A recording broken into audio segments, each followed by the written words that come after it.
نحمده ونصلي ونسلم على رسوله الكريم أما بعد أعوذ بالله من الشيطان الرجيم بسم الله الرحمن الرحيم إنا أنزلناه في ليلة القدر وما أدراك ما ليلة القدر ليلة القدر خير من ألف شهر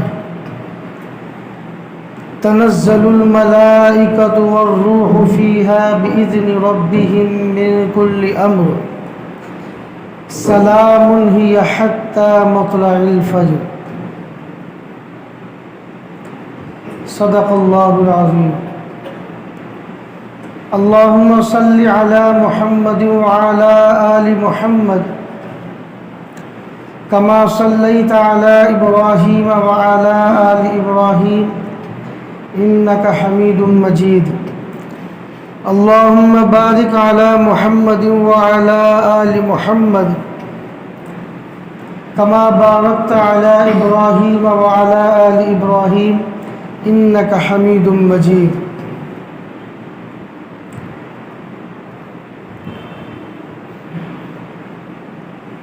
رمضان المبارک کا آخری عشرہ چل رہا ہے۔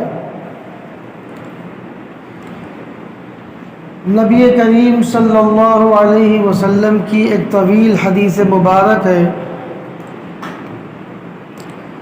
جس میں آپ علیہ السلام نے یہ بات بتائی کہ رمضان کا پہلا عشرہ رحمت کا ہے، دوسرا عشرہ مغفرت کا ہے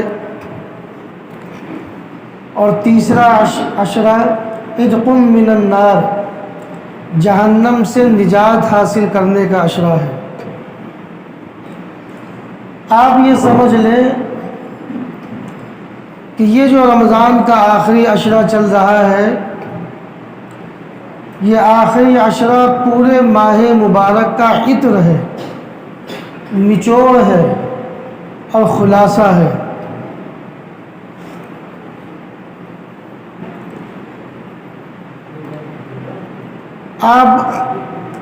آپ نے بارہا اس بات کا مشاہدہ کیا ہوگا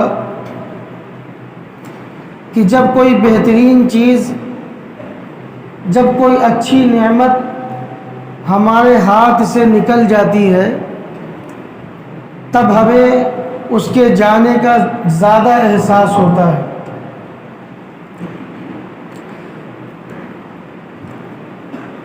رمضان المبارک کی جب ابتدا ہوئی، جب شروعات ہوئی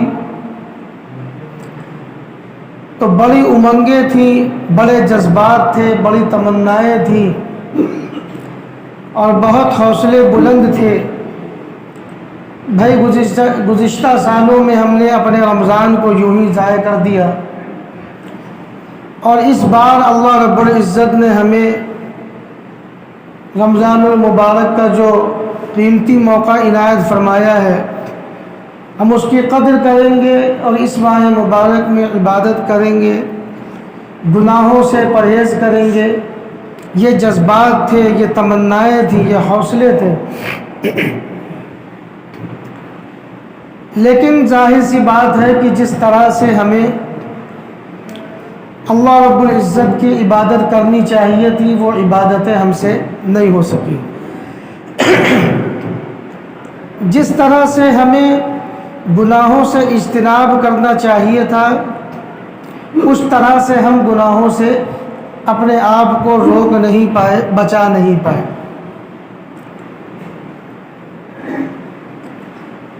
گویا کہ اللہ رب العزت اب یہ فرما رہے ہیں، میرے بندو، میرے پیارے بندو، کہ رمضان المبارک کے زیادہ سے زیادہ ایام گزر گئے اور آج 22واں روزہ ہے، آخری عشرہ چل رہا ہے۔ میرے بندو، اس ماہ مبارک کے آخری عشرے میں تو میری طرف متوجہ ہو جاؤ، میری طرف لو لگا دو۔ یہ جو 2 عشرے گزر گئے، اگر اس میں عبادت نہیں کر سکے، گناہوں سے اجتناب نہیں کر سکے تو ابھی مایوس نہ ہو، اور اللہ رب العزت سے ابھی امیدیں نہ توڑو۔ اللہ رب العزت کی رحمت سے اور اللہ رب العزت کی مغفرت والی عادت سے، پیاری عادت سے ابھی محروم اور مایوس نہ ہو۔ ابھی تمہارے پاس موقع ہے اور آخری عشرہ چل رہا ہے۔ یہ آخری عشرہ نچوڑ ہے پورے مہینے کا، اور خلاصہ ہے اور عطر ہے۔ اس آخری عشرے میں بھی اگر تم نے میری طرف رجوع کر لیا، توبہ اور استغفار کر لیا، میرا ذکر کر لیا، میری عبادت کر لی، تو اس آخری عشرے میں بھی میری طرف سے تمہیں رضا کا پروانہ مل جائے گا۔ عتق من النار، جہنم سے تمہیں آزادی مل جائے گی۔ اس لیے اب ضرورت اس بات کی ہے کہ اپنی تمام تر توجہات کو اور اپنی تمام تر مشغولیات کو اب چھوڑ دیں۔ یہ کاروبار تو جب تک زندگی ہے تب تک یہ کاروبار کا معاملہ اور سلسلہ چلتا رہے گا۔ یہ کھانا پینا، یہ کمانا، یہ وہ چیزیں ہیں کہ جو آپ کے مرتے دم تک یہ ساری چیزیں آپ کے ساتھ چلتی رہیں گی، رواں دواں رہیں گی۔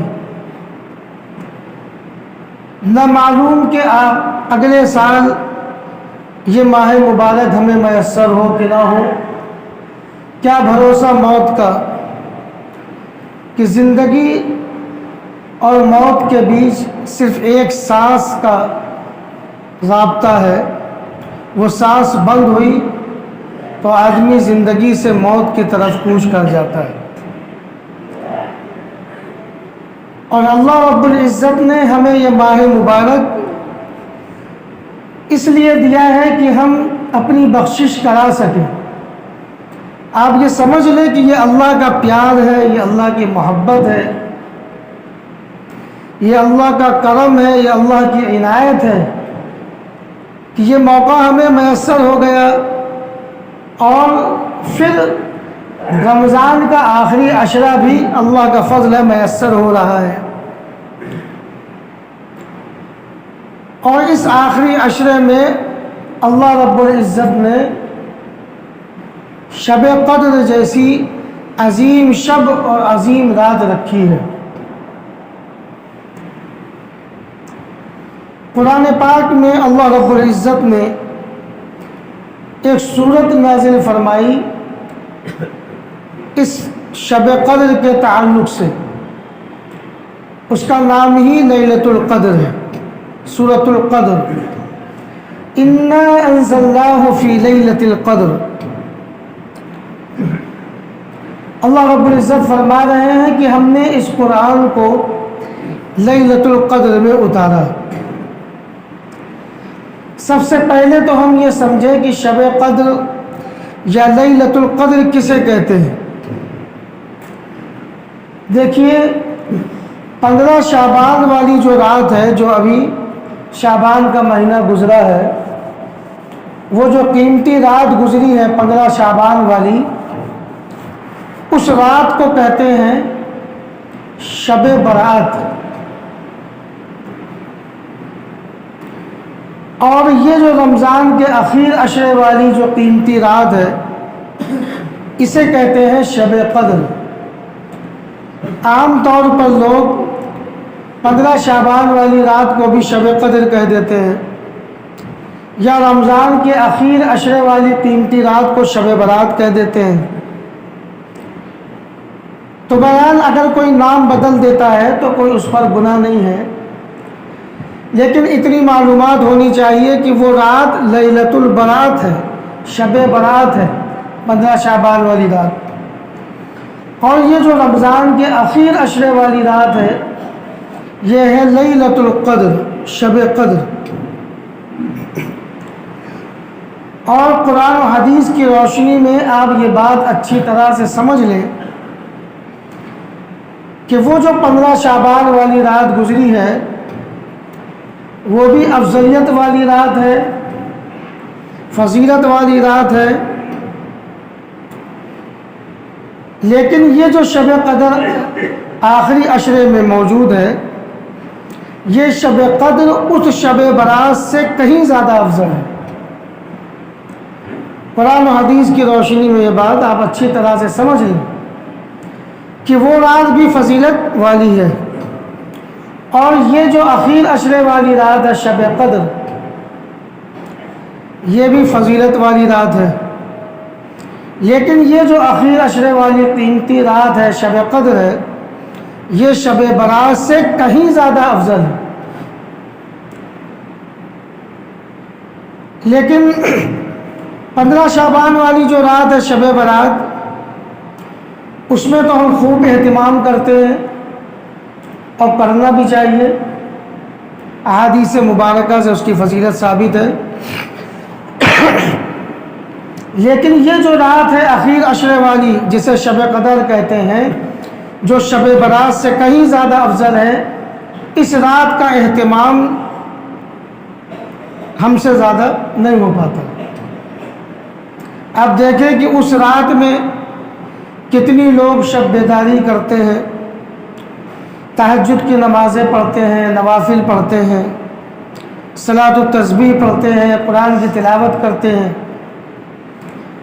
اور اس رات میں بھی بعض اللہ کے بندے اللہ رب العزت کی عبادت کرتے ہیں۔ لیکن ہمارے معاشرے میں جس طرح کا اہتمام اس رات کا ہے، اس رات کا اہتمام اس طرح سے لوگ نہیں کرتے۔ 15 شعبان والی جو رات ہے جسے شب برات کہتے ہیں، اس کا ثبوت احادیث مبارکہ سے ملتا ہے، لیکن ضعیف احادیث مبارکہ ہیں، جب ان کو جوڑا جائے تو اتنی روایتیں ہو جاتی ہیں کہ اس میں قوت پیدا ہو جاتی ہے۔ لیکن یہ جو شب قدر ہے، اس کے تعلق سے تو اللہ رب العزت نے قرآن کریم کی سورت ہی نازل فرما دی، اور متواتر احادیث مبارکہ یعنی مضبوط احادیث مبارکہ سے اس رات کی فضیلت ثابت ہے۔ تو جہاں اس رات کا ہم اہتمام کرتے ہیں، اس سے کہیں زیادہ ہمیں رمضان المبارک کے اخیر عشرے میں اس رات کے لیے جاگنے اور عبادت کرنے کا اہتمام کرنا چاہیے۔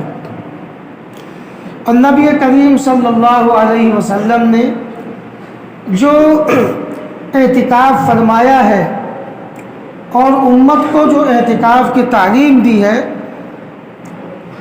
اس کا اہم مقصد یہ ہے کہ اعتکاف کرنے والے کو شب قدر جیسی عظیم رات میں عبادت کرنے کا موقع مل جائے۔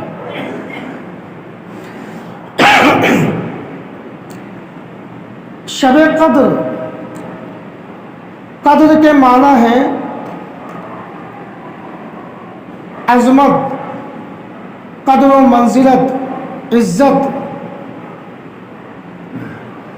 چونکہ یہ رات قدر و منزلت والی ہے، عظمت والی ہے، اس وجہ سے اس رات کو شب قدر کہا جاتا ہے۔ اور یہ رات قدر و منزلت والی کیوں ہے، ایک ایک بات انشاءاللہ سامنے آئے گی۔ یہ رات قدر و منزلت والی کیوں ہے، عظمت والی کیوں ہے؟ اس کی سب سے بڑی وجہ یہ ہے کہ اس رات میں اللہ رب العزت نے اپنے کلام پاک قرآن کریم کو نازل فرمایا۔ اور اس سے پہلے میں یہ بات بتا چکا ہوں کہ قرآن کریم کی وجہ سے جو چیزیں بھی قرآن کریم کی طرف منسوب ہو جائے اور جڑ جائے، تو اللہ رب العزت اس قرآن کریم کی نسبت سے اس چیز کی عزت اور رفعت اور عظمت کو بڑھا دیتے ہیں۔ حضرت عمر رضی اللہ تعالی عنہ فرمایا کرتے تھے کہ ہم کیا تھے، جانوروں کو چرانے والے، اونٹوں کو چرانے والے، اور ٹھیک ڈھنگ سے ہم سے اونٹ بھی نہیں چرائے جاتے تھے، اور والد محترم کی ڈانٹ بھی پڑ جاتی تھی کہ تم تو اونٹ بھی نہیں چرا پاتے ہو، کرو گے کیا؟ لیکن جب ہم نے اسلام کو قبول کیا اور قرآن کریم سے اپنے تعلق کو جوڑا تو اللہ رب العزت نے اس قرآن کریم کی برکت سے ہماری قدر و منزلت، ہماری عظمت، ہماری عزت کو اللہ رب العزت نے بڑھا دیا۔ نبی کریم صلی اللہ علیہ وسلم کا ارشاد مبارک بھی ہے کہ جو قومیں قرآن کریم سے اپنا تعلق مضبوط کر لیتی ہیں اللہ رب العزت ان کو بلندی عطا فرماتے ہیں۔ اب قرآن کریم سے تعلق کیا ہے؟ قرآن کریم کی تلاوت اور قرآن کریم کے جو دروس ہوتے ہیں، جو علماء کرام بیان فرماتے ہیں، ان دروس میں شرکت کرنا اور ان دروس میں ہمیں جو باتیں ملیں، جو احکام ملیں، ان احکام کے مطابق اپنی زندگی گزارنا۔ میں رک کر یہاں ایک بات عرض کر دوں کہ آج کل مارکیٹ میں بہت سارے آپ کو قرآن کے درس دینے والے مل جائیں گے،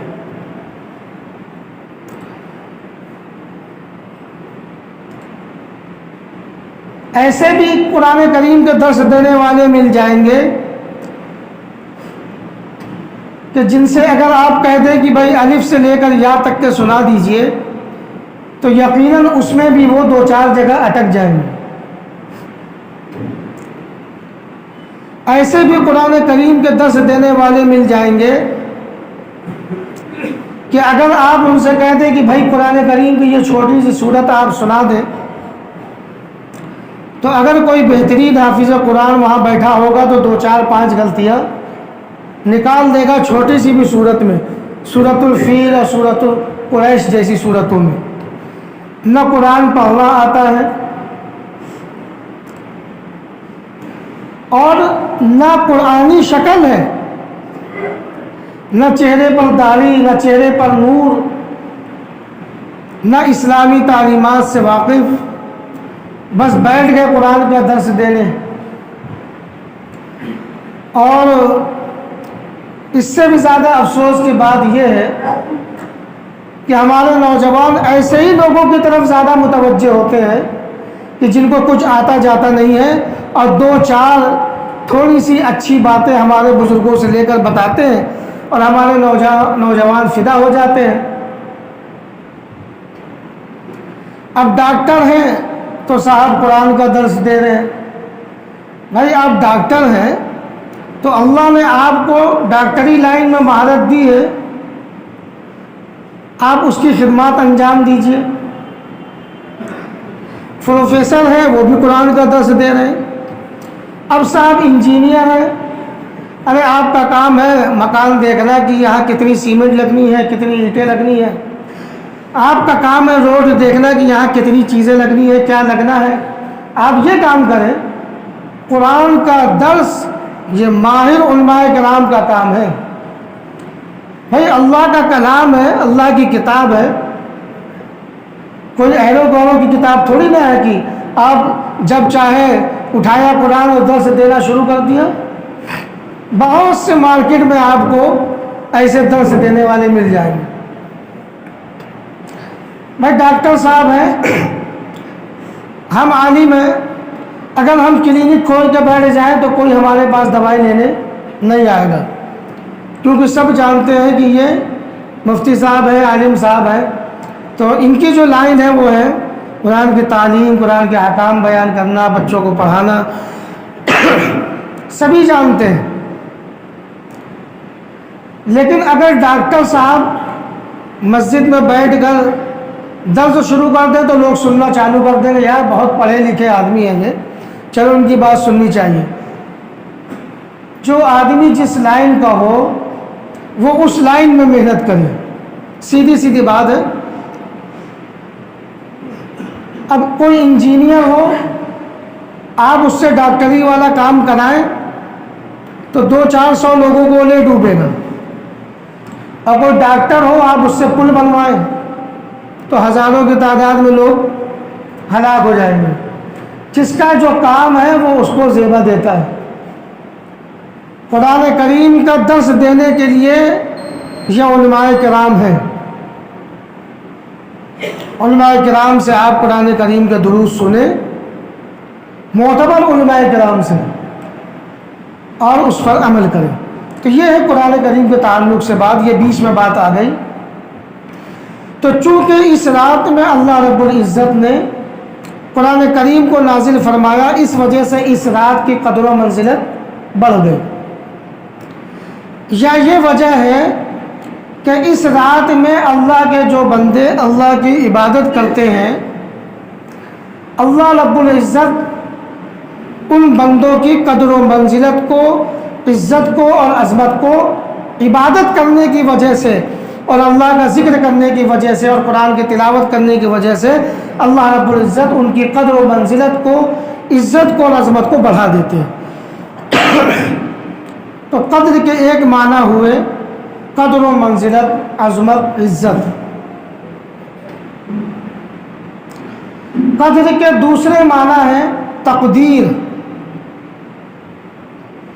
یعنی اس رات میں بندوں کی تقدیر کا معاملہ فرشتوں کے سپرد کیا جاتا ہے۔ ویسے تو جو کچھ بھی تقدیر ہے وہ لوح محفوظ میں پہلے سے لکھی ہوئی ہے کہ دنیا میں کون کب آئے گا اور دنیا سے کب کون جائے گا، کس کو کتنا رزق ملے گا، کب ملے گا، کہاں ملے گا، یہ ساری چیزیں لوح محفوظ میں پہلے سے لکھی ہوئی ہیں۔ لیکن اس رات میں اللہ رب العزت کی طرف سے لوح محفوظ سے فرشتوں کو آئندہ اگلے سال کے لیے جو چیزیں بندوں کے ساتھ ہونی ہیں، موت اور زندگی کا جو معاملہ ہونا ہے، رزق کی کمی اور بیشی کا جو معاملہ ہونا ہے، وہ اللہ رب العزت کی طرف سے اس رات میں املا کرا دیا جاتا ہے، وہ معاملہ سپرد کر دیا جاتا ہے فرشتوں کے۔ یہ جو شب قدر ہے اس میں اگلے سال کا پورے سال کا شیڈول طے ہو جاتا ہے، کس کو کتنی زندگی ملنی ہے، کس کا کب انتقال ہونا ہے، کس کو کتنا رزق ملے گا، کہاں سے ملے گا، کب ملے گا، یہ سارا شیڈول فرشتوں کے سپرد کر دیا جاتا ہے، ان کو املا کرا دیا جاتا ہے۔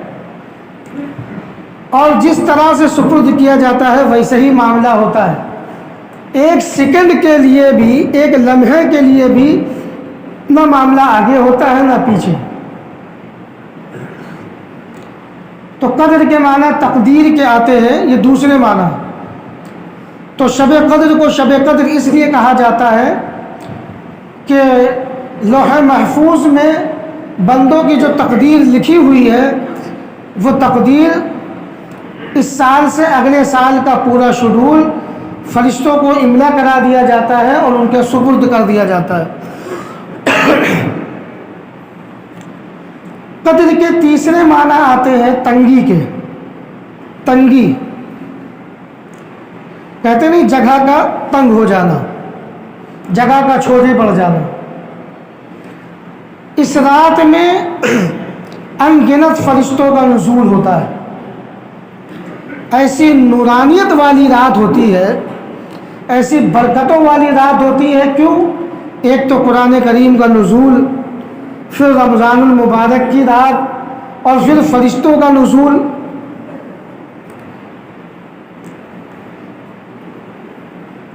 اپنے بزرگوں اور اپنے اکابر کے توسط سے ایک نکتے کی بات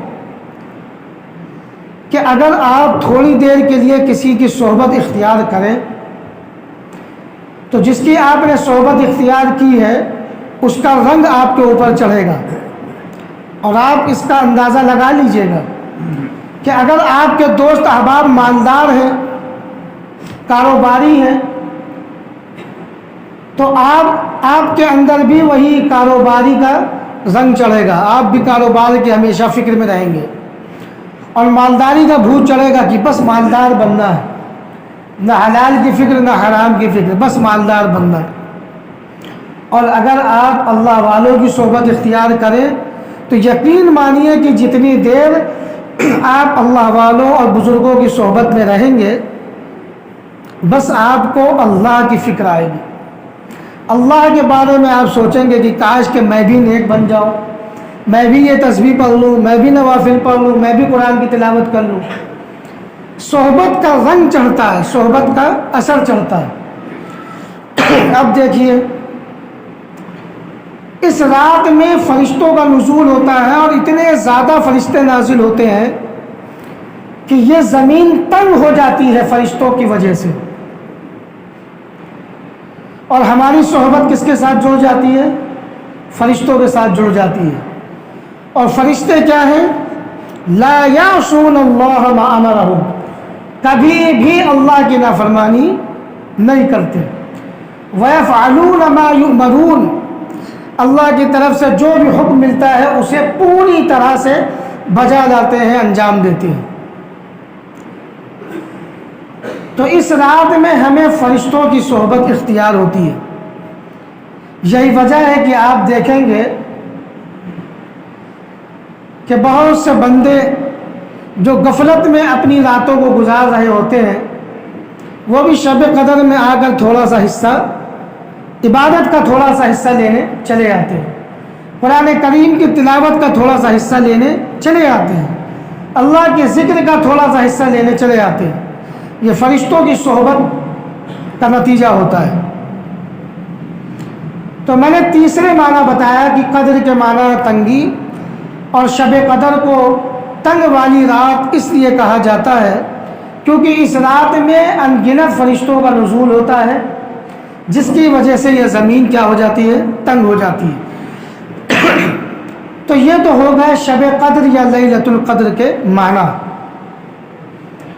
قرآن کریم میں اللہ رب العزت نے اس کی فضیلتیں بیان فرمائی، اور سب سے بڑی فضیلت ہم نے آپ کو بتایا کہ اس رات میں اللہ رب العزت نے قرآن کریم کو نازل فرمایا۔ اللہ رب العزت نے جو اس رات کی عظمت بتلائی ہے وہ انداز آپ دیکھیے، اِنَّا أَنزَلْنَاهُ فِي لَيْلَةِ الْقَدْرِ وَمَا أَدْرَاكَ مَا لَيْلَةُ الْقَدْرِ، اور آپ کو کیا معلوم کہ لیلۃ القدر کیا ہے؟ جیسے ہم اپنی عام زبان میں کہتے ہیں کہ ارے تمہیں کیا معلوم کہ وہ کیا چیز ہے، میں فلاں شہر گھومنے گیا، ارے میں کیا بتاؤں کہ کیا اس کی خوبصورتی ہے۔ یہ انداز ہوتا ہے۔ اللہ رب العزت فرما رہے ہیں کہ تمہاری جو ناقص فہم ہے، جو تمہارا ناقص دماغ ہے، وہ اس کا تصور کر ہی نہیں سکتا کہ یہ لیلۃ القدر ہے کیا چیز۔ وما ادراک ما لیلۃ القدر، اور تمہیں کیا معلوم کہ لیلۃ القدر کیا ہے؟ عام زبان میں ہم استعمال کرتے ہیں، ارے تمہیں کیا بتائیں کہ وہ شہر کیسا ہے، وہ چیز کیا ہے، اور پھر کیا کہتے ہیں ہم؟ بس اتنا سمجھ لو کہ یہ ایسا ہے۔ اس طریقے سے ہم زبان استعمال کرتے ہیں کہ فلاں جگہ میں گیا اور کتنا خوبصورت وہ شہر تھا، تمہیں کیا بتاؤں کہ وہ شہر کیا تھا، بس اتنا سمجھ لو کہ آسائش کے سارے سامان موجود تھے۔ اس طرح سے ہم جملے کہتے ہیں۔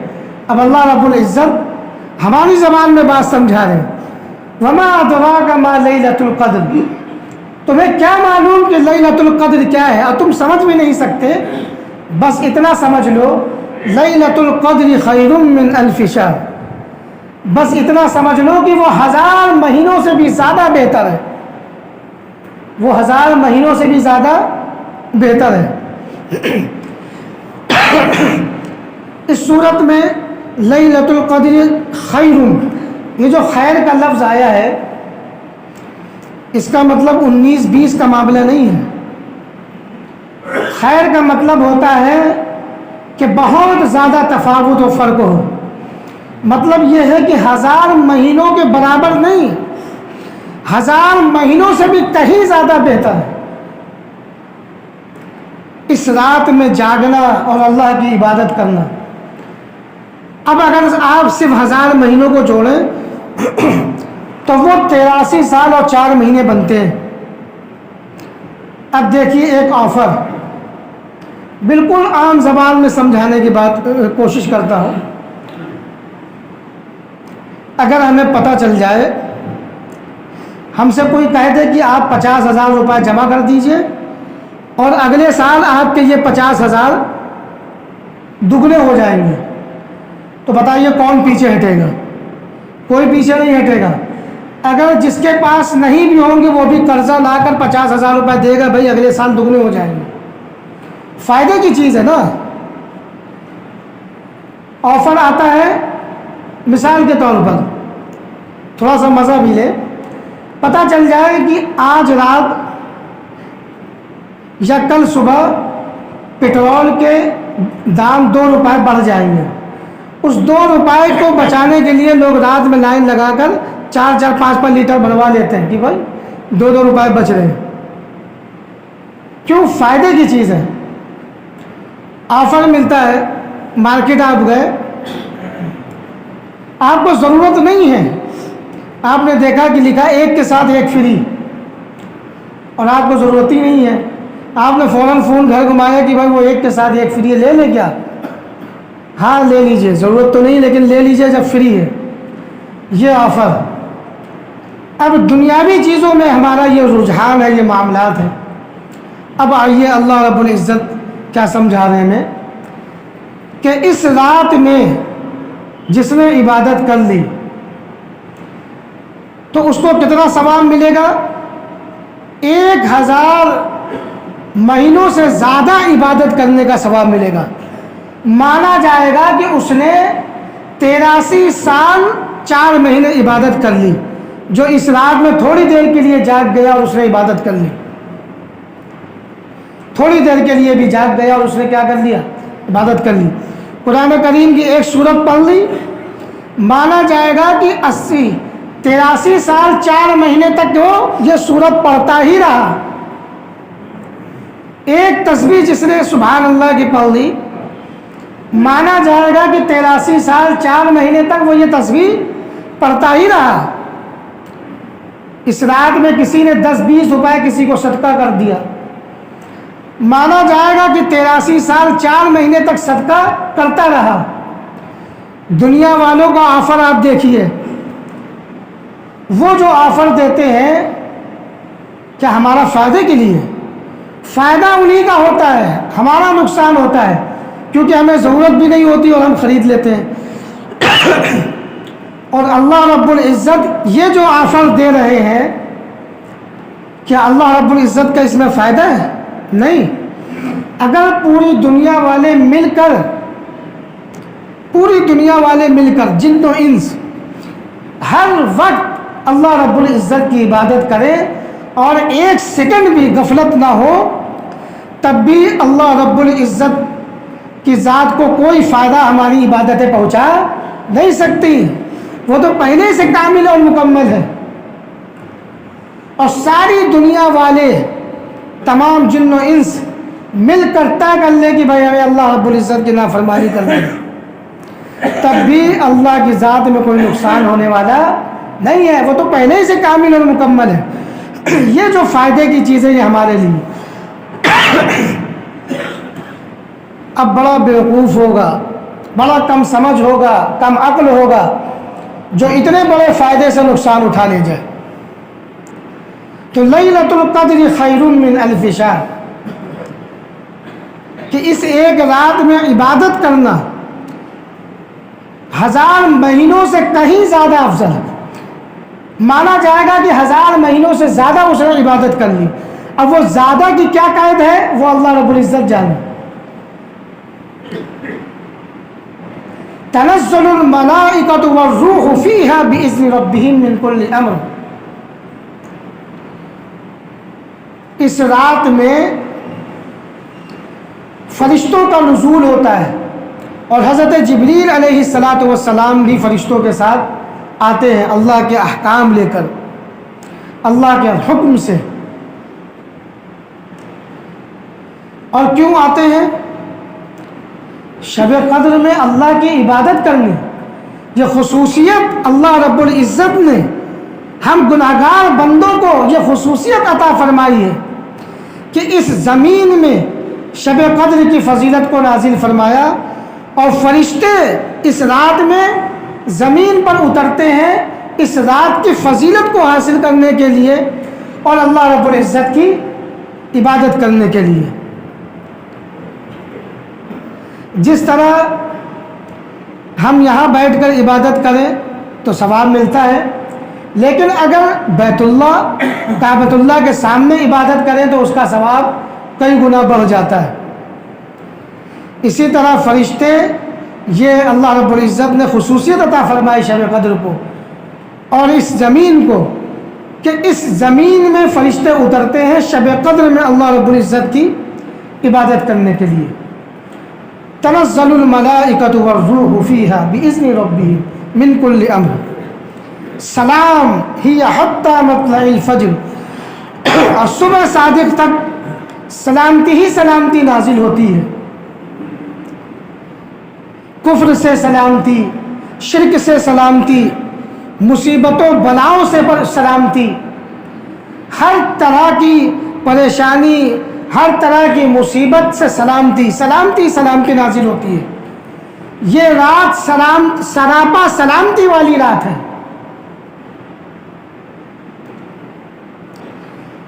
اور روایت میں آتا ہے، غالباً ایک مفسر ہے حضرت آلوسی رحمۃ اللہ علیہ، وہ فرماتے ہیں کہ اس رات میں فرشتے اہل اسلام سے یعنی مسلمانوں سے سلام کرتے ہیں اور مصافحہ کرتے ہیں، اور ان کے سلام کرنے اور مصافحہ کرنے کا یہ اثر ہوتا ہے کہ اس بندے کا جی چاہتا ہے کہ وہ اس رات میں اللہ کی عبادت کرے۔ تو اپنے آپ کو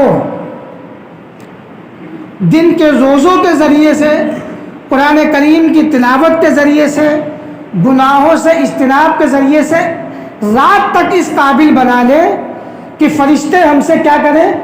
مصافحہ کریں، اور وہ جب مصافحہ کریں گے تو پھر اس دل میں اس رات میں جو ہے عبادت کرنے کا شوق اور جذبہ پیدا ہوگا۔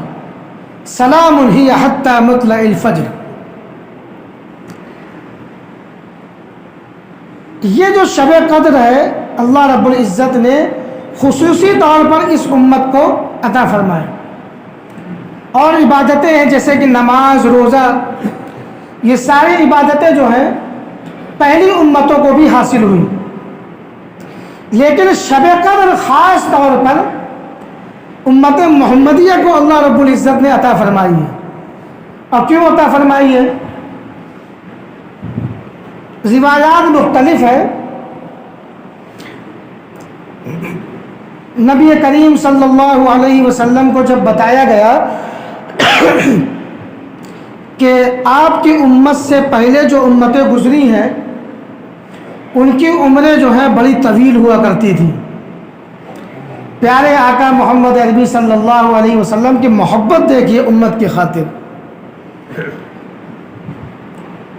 کہ آپ کو بتایا گیا کہ آپ سے پہلی کی جو امتیں گزری ہیں ان کی عمریں بڑی طویل ہوا کرتی تھی، کوئی 500 سال جی رہا ہے، کوئی 600 سال، کوئی 700 سال، کوئی 1000 سال جی رہا ہے، کوئی 1000 سال سے زیادہ جی رہا ہے۔ تو نبی کریم صلی اللہ علیہ وسلم کو یہ خیال آیا کہ جب اتنی لمبی لمبی عمریں تھیں تو عبادت بھی خوب کی ہوگی، بھائی 500 سال عبادت کی ہوگی، 1000 سال عبادت کی ہوگی، اور میری امت کی کیا عمر ہے؟ 60 سال، 70 سال، 80 سال، اور پرانے جو ماشاءاللہ اچھی غذائیں کھائے ہوئے ہیں وہ اب جی رہے ہیں 90 سال، 95 سال، ورنہ جو نیو جنریشن ہے اللہ رحم کرے کہ کس عمر تک پہنچے، وہ سگریٹ اور وہ مسالہ اور وہ پزا، وہ برگر اور یہ ساری چیزیں، ان چیزوں کے ساتھ کتنی زندگی ہوگی، اللہ پہنچائے جہاں تک بھی۔ تو نبی کریم صلی اللہ علیہ وسلم کو یہ خیال آیا کہ ان کی نیکیاں زیادہ ہوں گی، ان کے ثواب زیادہ ہوں گے۔ تو اللہ رب العزت نے یہ رات عطا فرمائی، میرے پیغمبر، میرے محبوب، میرے پیارے حبیب، کہیے صلی اللہ علیہ وسلم، آپ فکر نہ کریں، آپ کی امت کو شب قدر جیسی عظیم رات ملے گی، اور ایک رات عبادت کر لے تو 1000 مہینوں سے زیادہ عبادت کا ثواب ملے گا۔ اور یہ ایک رات ہمیں ایک بار ملتی ہے۔ اللہ نے کوئی 40 سال کا ہے تو 15 سال کے بعد سے آپ لگا لیجئے اندازہ، 25 سال سے یہ شب قدر مل رہی ہے۔ کوئی 60 سال کا ہے تو آپ اندازہ لگا لیجئے بالغ ہونے کے بعد، مطلب بالغ ہونے سے پہلے بھی اگر کوئی عبادت کرے، اللہ رب العزت درجات بلند فرماتے ہیں۔ معاملہ اصل شروع ہوتا ہے بلوغیت کے بعد۔ 15 سال کو ہٹا دیجئے، اب 45 سالوں سے 45 راتیں مل چکی ہوں گی اگر ہم نے عبادت کی ہوگی۔ اللہ نے موقع تو دیا اور ہم نے اگر عبادت نہیں کی ہے تو یہ ہماری ناسمجھی والی بات ہے۔ وقت ہو چکا ہے، باتیں بہت تھیں، بس آخر میں یہ بات کہنا چاہوں گا کہ بھائی یہ قیمتی آفر بار بار نہیں ملتا۔ ایک بار اگر سانس بند ہو گئی تو پھر ایک بار بھی آپ سبحان اللہ کہہ نہیں سکتے، آپ سمجھ لیں۔ ابھی اللہ نے زندگی دی ہے، یہ جو آخر عشرہ ہے، جو نچوڑ ہے، جو عطر ہے، اس میں کم سے کم تھوڑی دیر جاگ کر 4 رکعت تہجد پڑھ لیں، قرآن کی کوئی چھوٹی سورت پڑھ لیں، صدقات و خیرات کر لیں، تو اللہ رب العزت ضرور آپ کو شب قدر جیسی رات عطا فرمائے گا۔ جمہور علماء فرماتے ہیں کہ جو اخیر عشرے کی طاق راتیں ہیں، جانتے ہیں آپ 21، 23، 25، 27، 29، ان طاق راتوں میں زیادہ احتمال ہے کہ ان 5 راتوں میں وہ شب قدر گھومتی ہے، کبھی 21، کبھی 23، کبھی 25، کبھی 27، کبھی 29۔ لیکن سمجھداری یہ ہے کہ آپ جتنے بھی دن اب بچے ہیں، بس رات میں تھوڑی دیر 4 رکعت تہجد پڑھیے، 2-3 صفحے والی کوئی سورت پڑھیے، صدقات و خیرات کریے، اور فالتو میں ہوٹلوں میں بیٹھ کر اپنا وقت ضائع نہ کریں۔ اگر آپ نے آج ہی سے اس رات میں اتنا اہتمام کر لیا تو آپ لکھ کر لے لیجئے، یقینی طور پر انشاءاللہ آپ کو شب قدر والی رات ضرور ملے گی۔ اللہ تعالی ہم سب کو کہنے سننے سے زیادہ عمل کرنے کی توفیق عطا فرمائے۔ وآخر دعوانا الحمدللہ رب العالمین۔